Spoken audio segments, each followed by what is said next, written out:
Welcome to the new Chemist. We're glad you're listening. Feel free to download this podcast on Google Podcasts, Apple Podcasts, Spotify, and other platforms. On the new Chemist, we discuss chemistry, which simply put is the science of change, as well as careers, community research, and COVID-19. We're happy you're tuning in. My guest today is Omar Sharifali, a colleague of mine from Georgia Tech. Thanks for joining me today. It is so good to hear from you. Just briefly, I'll inform my audience about you. Omar Sharifali has both bachelor's and master's degrees from Georgia Tech in the field of computer science. He graduated with a bachelor's degree in computer science with highest honors and a master's degree specifically in machine learning. He has served as a graduate research assistant and an undergraduate artificial intelligence researcher. He is also multilingual, speaking English, Gujarati, Hindi, and Urdu. An accomplished and up-and-coming computer scientist, he is on a good path to making a positive difference in the world. Please welcome Omar Sharifali. Well, Omar, thanks for joining me today. It's good to have you on.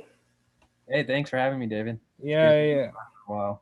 So how have you been, Omar? How have things been since the last time I saw you and you were colleagues and you lived right down the hall from me in, what was it, Montague Hall? Yeah, that was freshman year of college, man. It's been a long time. Yeah, it's been 7 years. Yeah, things have definitely changed, man. So, we were living on the pre-health floor at that time, right? Yes, we were. So I remember when I was a freshman, what I wanted to do was computer science with pre-health. That's why I was living on the pre-health floor with you guys. I was the only computer science major, if you remember. Yeah.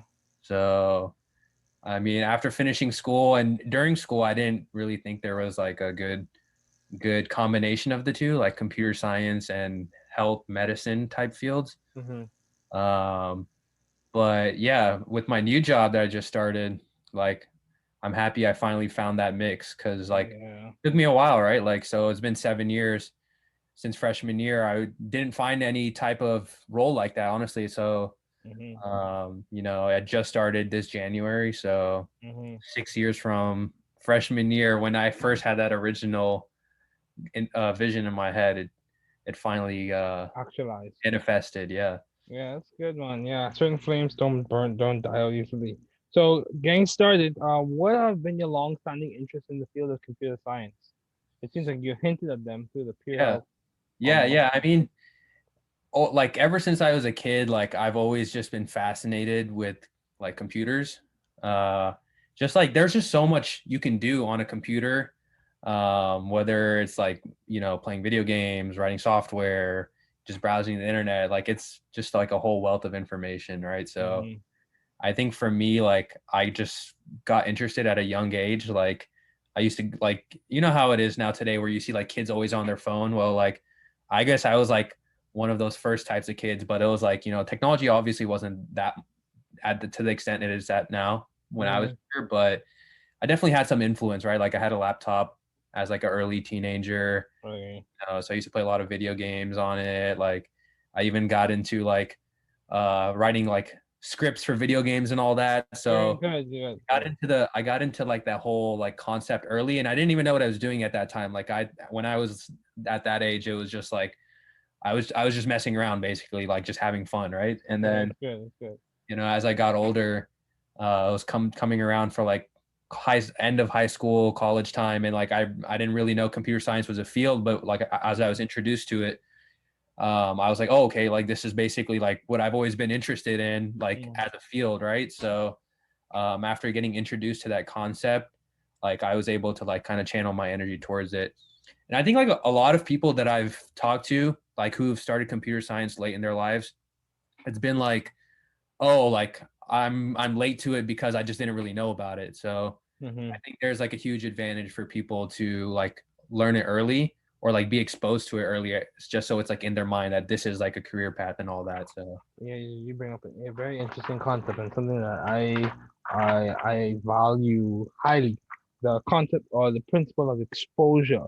I don't think, I honestly think that sometimes exposure could carry as much weight as exploration. And what I mean by that is sure. exposing someone to like say for example, chemistry is my field, so exposing someone to like kinetics, fundamental kinetic principles, or rate Yeah. laws, or whatever the case may be, exposing Yeah. them to that early so that they get to see where their interest lies. I think Yeah. that could be as beneficial as them sitting down and studying as well, Yeah. depending on who's the person exposing them to the material and how well they're Totally. versed in it. So, how do you maintain view of the bigger picture in your career and in your life in general? I mean, I think for me, it really just starts as like, you got to understand what you want out of your career and your profession and all that. And Mm-hmm.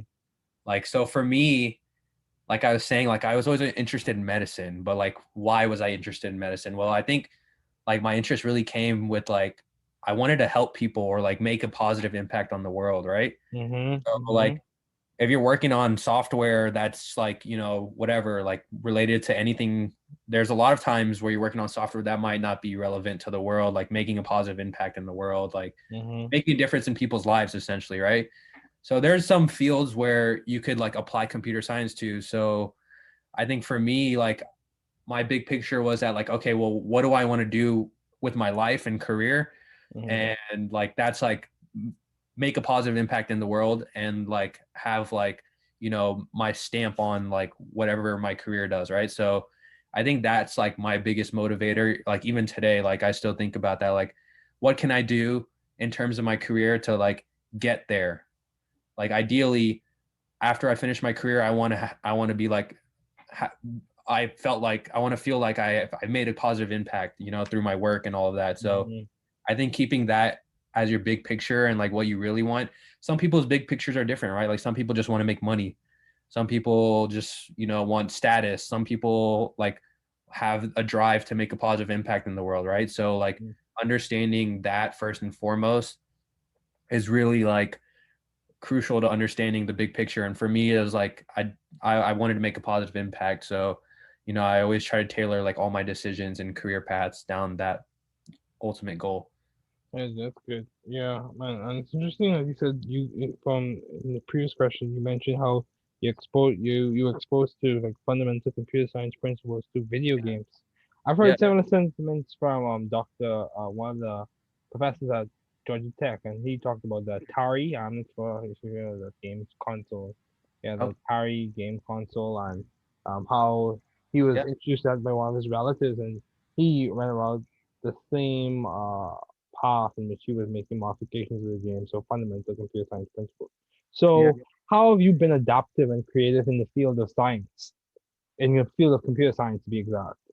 Yeah. Where do you think you are carving out a niche or complementing to some Yeah. authentic footprint that you leave? Yeah, for sure. I mean, so computer science itself is a broad field Yeah. in general. Like computer science, really like people when people ask me like, oh, like I want to do this, like I want to do that with computer science, I'm like, dude, like if you want, you can do whatever you want with computer science, right? Like you can say like I want to do computer science and I want to work on like some specialty robotics. I want to do this, I want to do that, right? For me, it's I've been trying to distinguish myself in the sense that like I did my master's also at GT, as you Mhm. know, Yep.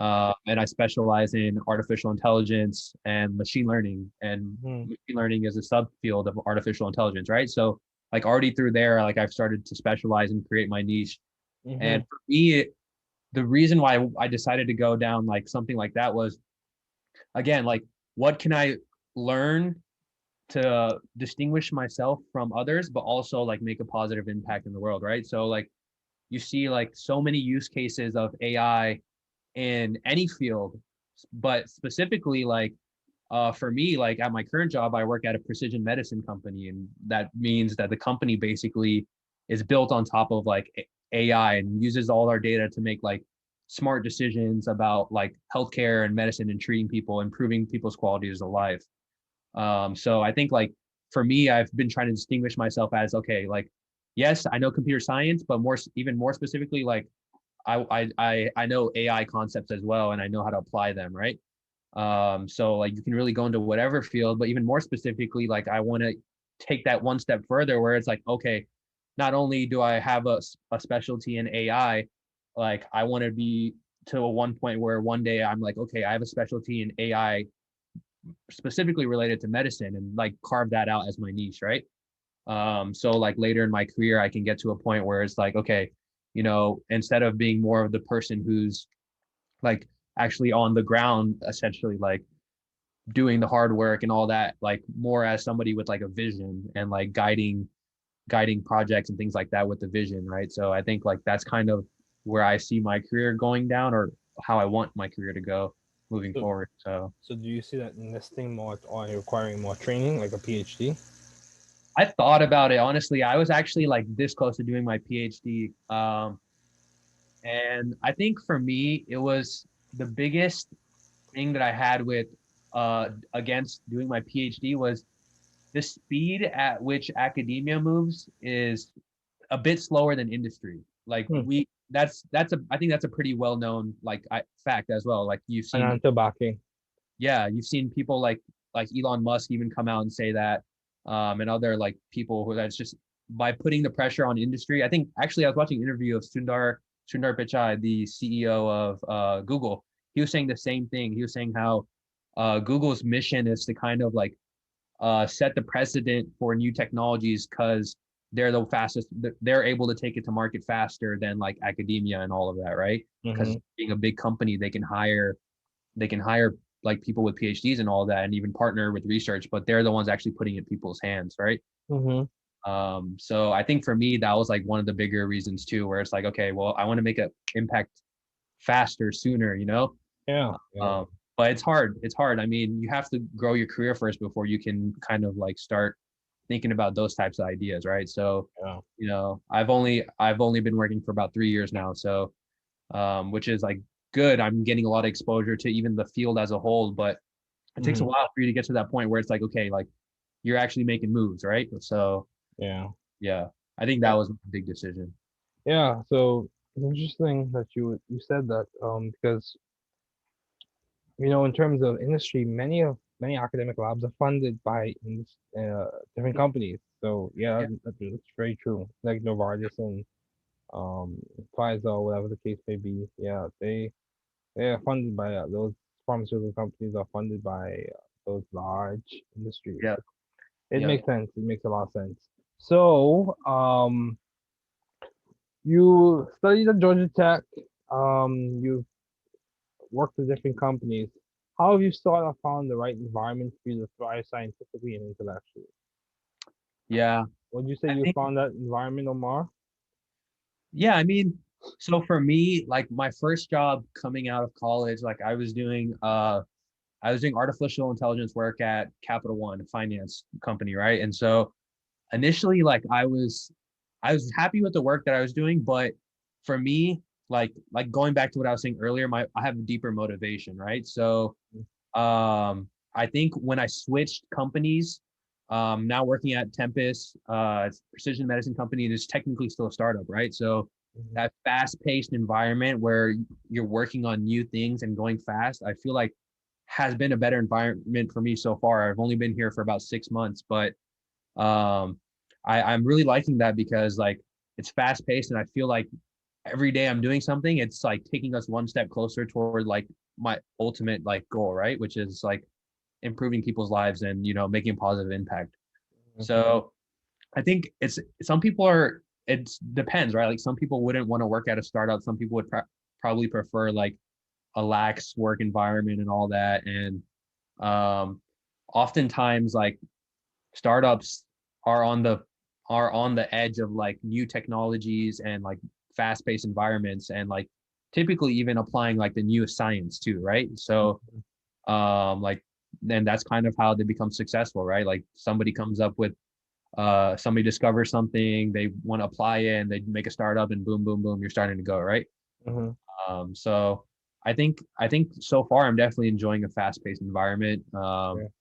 and I really like that. Like I feel like I'm making contributions on a daily basis. Okay, that's good. So, several things I want to ask about that. My question is, how do you manage working in a fast-paced environment? That's a very practical question because I Yeah, think a number of people for in sure. graduate programs, Yeah, when you adjust from undergrad to graduate school, the pace does pick up. I think that's a fact. yeah, for most people. The pace Sure. of pickup, the amount of tasks that you're required to manage increases. Yeah. So, how are you managing that, I especially think, with COVID? yeah. I think first and foremost, you have to kind of like understand what you're getting yourself into, right? Like Yeah.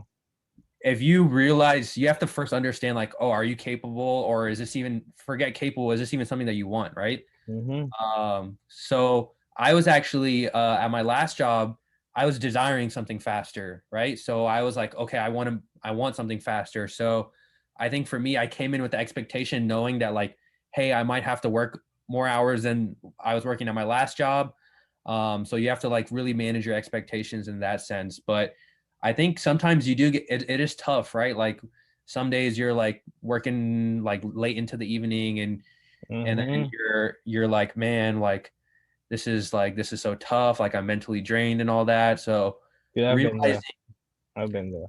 yeah, exactly. So I mean realizing that like it's really common in academia too, right? Like I did my master's, I saw the same thing happening for a lot of people.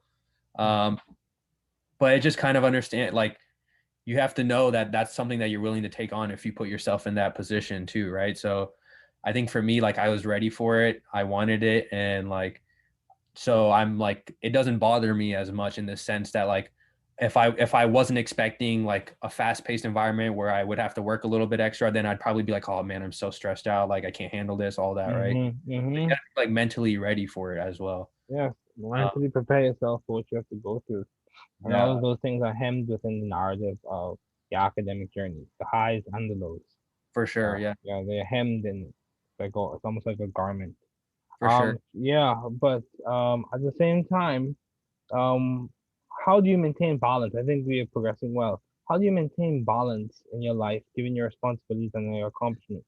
I would say you're a very progressive young person, a Yeah, colleague, and I would say a friend of mine. yeah. You're multilingual. You've achieved. You've earned your stripes. You Hmm. speak Gujarati, Hindu, Urdu. You earn your stripes. So how do you maintain balance? Yeah, I mean, I think like this is probably just like for related to what anyone like you have to figure out like you have to have balance in your life just in every regards too, not just like work and school and all of that Okay. too, right? Like I'm a big proponent of like keeping balance in multifacets of your life, where it's like Okay. for me personally, it's like I like to keep a balance with sports and fitness, work, family, religion. So I think like finding like different different things that you realize that you're kind of maybe leaning skewed one way. Let's say like you're skewed towards like maybe working too much. Like you need to find those different categories where you can kind of like draw some of that attention to other things and kind of like Mm-hmm. full balance, essentially like harmony across these different like aspects of your life. Because I think it's really important too. Like at the end of the day, work is work, right? Like you're working, you might have a deeper mission, but at the end of the day, like there's at least to me, there's more important things than like that mission, where it's like your family is really important, you know, your Mm-hmm. mental health is really important, Oh yeah. your even your physical health is really important too. Yes, So indeed. if you start to let one of those drift, it actually affects everything else, right? So Mm-hmm. if you spend too much time on work and you let your physical and mental health drift, then your work is actually going to start getting impacted as well, right? So Mm-hmm. it's actually been I feel like it's actually beneficial for you to like not not overweigh on one different part of your life more than the others. I mean, but I mean that's the constant challenge of life, right? Like Yeah. we all struggle with keeping balance with different things. Uh, Yeah. We all especially have a one more as time. especially as you know, like going to Georgia Tech, it's tough, man. So Yeah, we know definitely. about that. We have that that Uh, bond. We're Georgia Tech grads, so we know that how hard and difficult that was. So yeah, for me it was a little different. Yeah, I would say I didn't graduate from Georgia Tech. that's right, yeah. Yeah. But even So just going there, getting that exposure, like tough yeah. environment. Yeah, so it's definitely being there. I would say being there, networking there, of course, it exposes you to a different way to approach problems, and I think that's one of the things that's an indelible impression in my mind. Mhm. in terms of academia and all those other things. But yeah, dude, I've never heard it discussed that way before. Having balance, like compartmentalizing your life and having balance in each one of those compartments.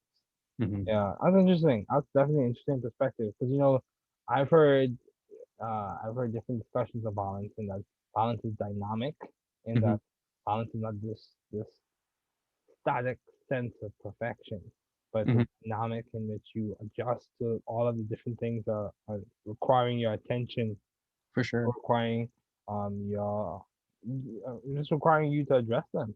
Yeah. So yeah, that's an interesting perspective, very interesting.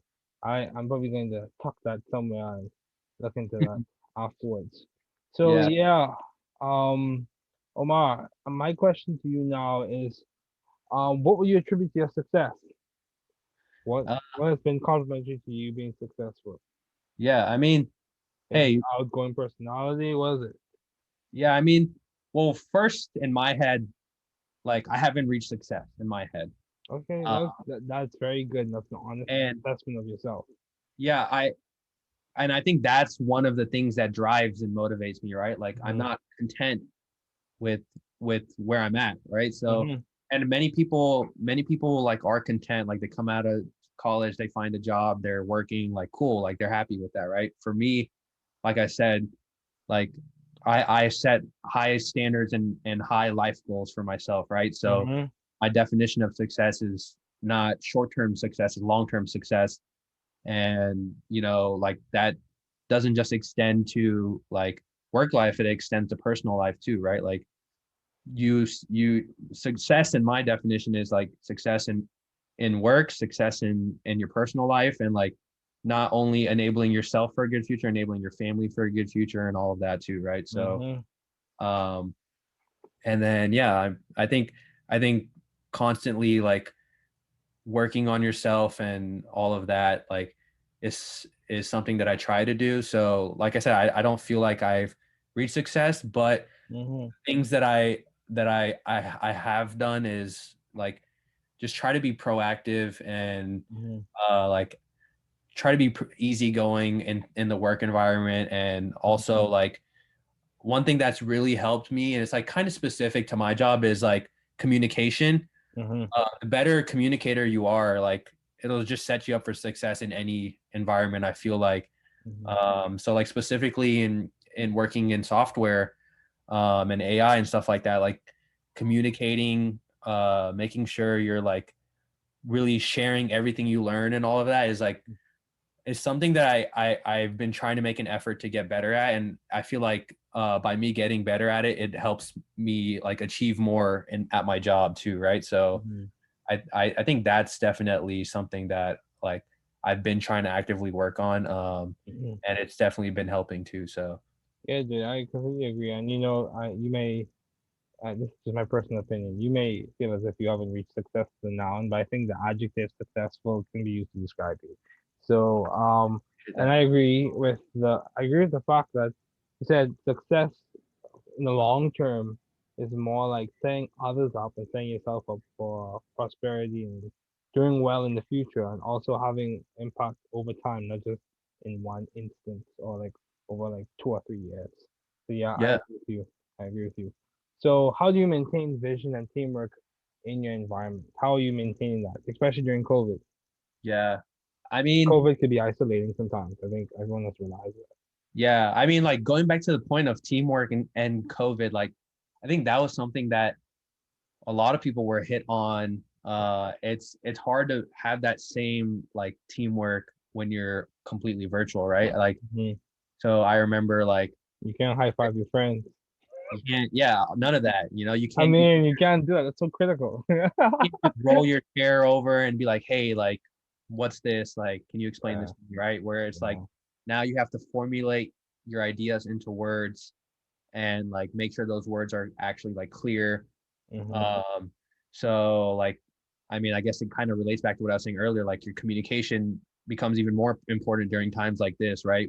For teamwork and like yeah, I definitely think that COVID's been tough, but people are adjusting. Like Hmm. for example, like a lot of tech companies are now like allowing people to work fully remote. And I think people are really liking working fully remote. Also goes back to the idea of balance that we were kind of talking about too, right? People are becoming having more balanced lives in the sense that like they don't work every hour from 9 to 5. Like they'll maybe take an hour, go for a run, and then work an extra hour later, or like, you know, pick their kids up from school and then make up those time like later in the evening or something like that, right? So I think yeah, definitely like that balance has changed with working from home and COVID and all that, but some people really enjoy that. I mean, I'm still young, like I still want to go into the office and like just like, you know, kind of getting that grind vibe and all that. Like I don't really have too much responsibilities and family and all that. So but yeah. That's fair. That's fair. So as we conclude, why did you choose computer science as a field to major in? And what advice do you have for those wanting to pursue the field you're currently working in? Yeah. So like, yeah, computer science, I think I really just chose it because I feel like it's not a specific field such that like, okay, you go into medicine, you're working on medicine for the rest of your life, right? Like for the most part, right? Like that's kind of like how a lot of these different fields are. Like you go into finance, you mostly stay in finance, right? If you go into computer science, you really just learn really learn a way of solving and doing things, right? Like you can do whatever you want with a computer science degree. You could go into finance, you could go into medicine, you could go into video games, like you were saying, go into like anything, right? So I think for me, it was like, okay, well, I have a huge interest in computers already, but I don't really know exactly what I want to go into, like what industry, I guess, like finance, medicine, and all that. I initially, like I said, I wanted to go into medicine, but when I was early on in college, like I didn't really think that was going to work out. Because like it just wasn't like what 6 years ago now, like time flies, like the whole landscape of tech was vastly different even 6 years ago. So I think understanding that like I chose computer science because like I really understood that like, oh yeah, I could go a lot of different directions with this, right? And it's something that interested me. So that's kind of why I chose it. And then what was the second part of the question that you were saying? My second part was, what advice do you have for those wanting to pursue the field you're currently working in?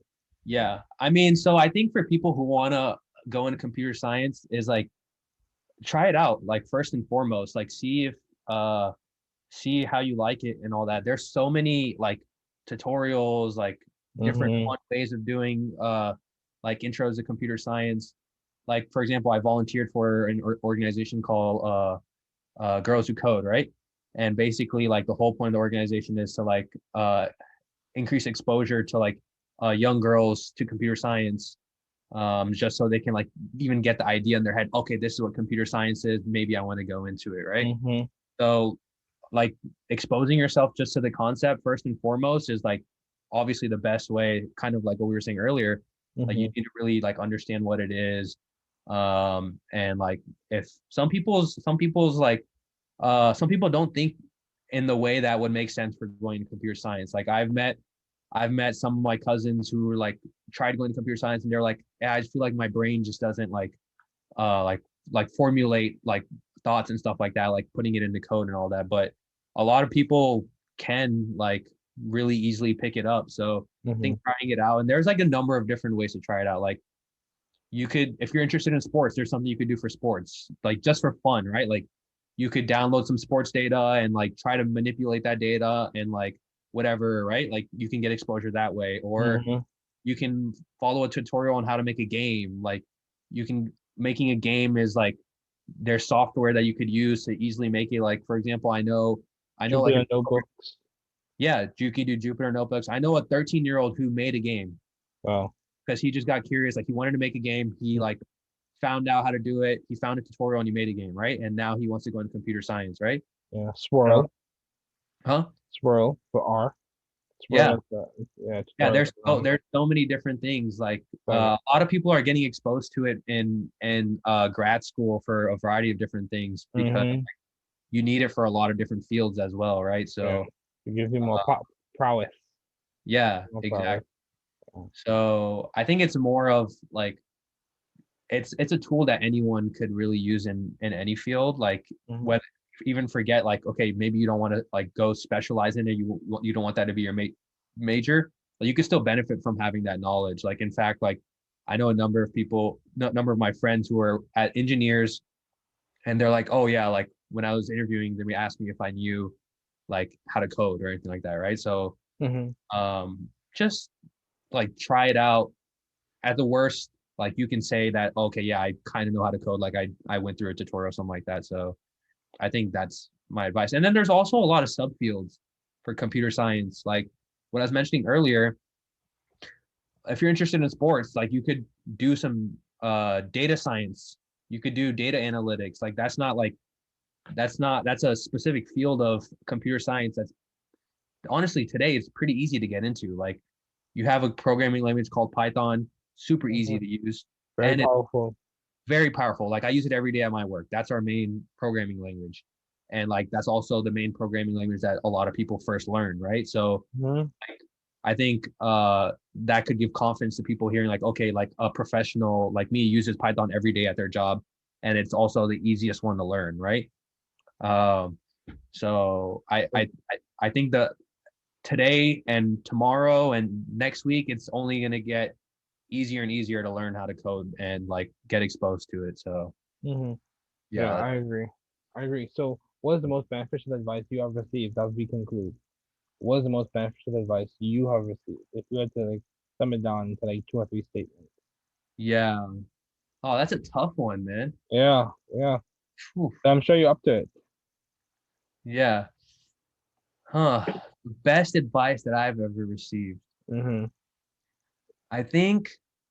Or what resonates with you more? What replays in your mind when you go through challenging times? Yeah, I'm thinking about a few things.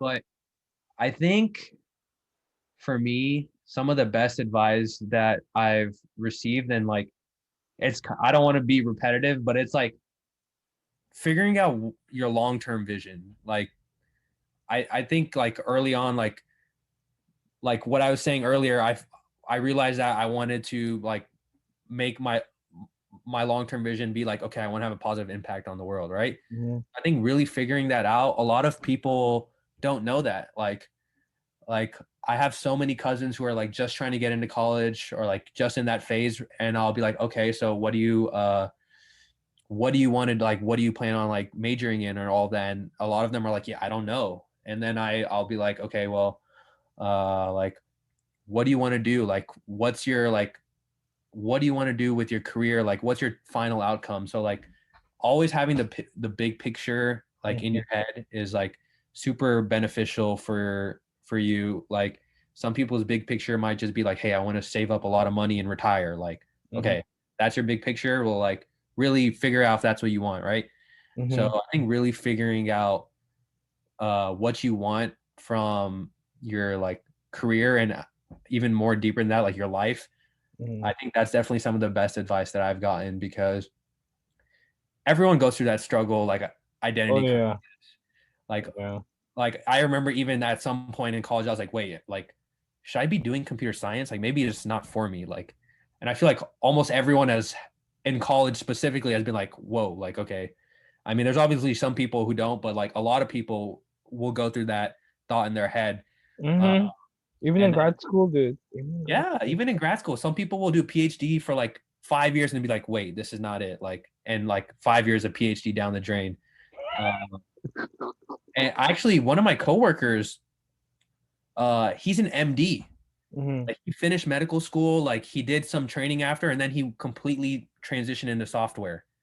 Like so, and he's literally an MD. Like he's my coworker, and he's a software engineer. Like he works in software, right? So, I think like really kind of figuring out like what type of impact you want to have, and like or what you just want out of your life and career, is like keeping that big picture always in your head, and remembering that like setting yourself achievable goals is definitely the best advice.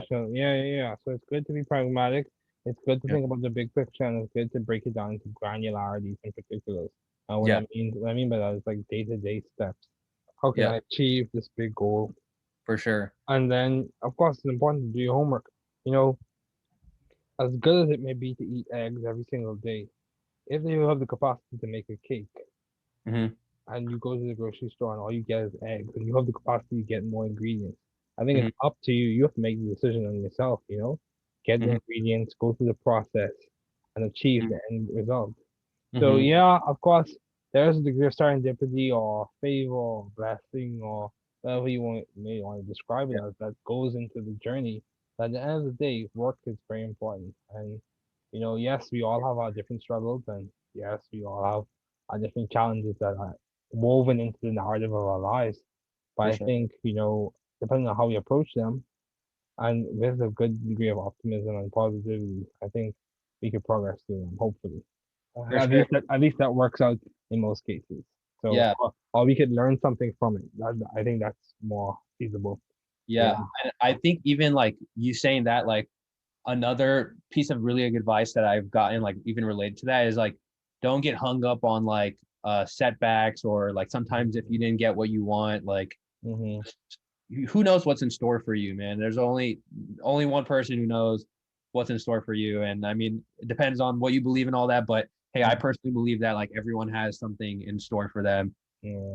um and like I believe. sometimes people will get hung up on like the right now, like, oh, this didn't go the way that I wanted to. Mm-hmm. Like even relating it back to myself, like I didn't think I'd ever like make the transition back to like my original like desire in terms of like computer science and medicine, right?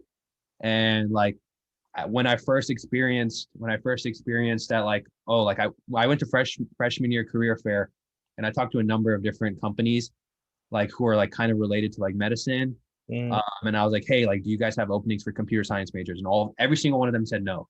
Oh Every wow. one of them. I went to the pre health career fair, and Mm-hmm. every single one of them said no. And like I searched for jobs and all that, and I just really didn't find any. And I was like, man, like maybe this isn't it for me. Like maybe this is just like not it. Like maybe I should like change gears and all that, right? Mm-hmm. But like 6 years later, here I am not right now. Like an opportunity came for me, and like I'm back doing what I wanted to do. Mm-hmm.